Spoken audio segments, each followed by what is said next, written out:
నిండుకుండ కాదు కనుక తొణుకుతుందది అంత వింత అందులోన ఏమిటున్నది నాలో తెలివికి దీనిలో నీటికి పోలికే గుళుకు గుళుకు పలుకుతున్నది అమృతం లాంటి హృదయం నీది అంతకన్నా వేరే వరమేది అది తెలిసి కూడా కసురుతుంటే నేరమెవరిది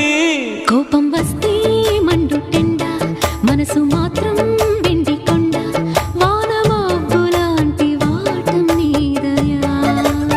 ఏంటో నాకు తెలుసా మంచి చెడ్డ నువ్వు చెబితే నేర్చుకుంటా నిన్ను నమ్మినాను అంతా నీ దయా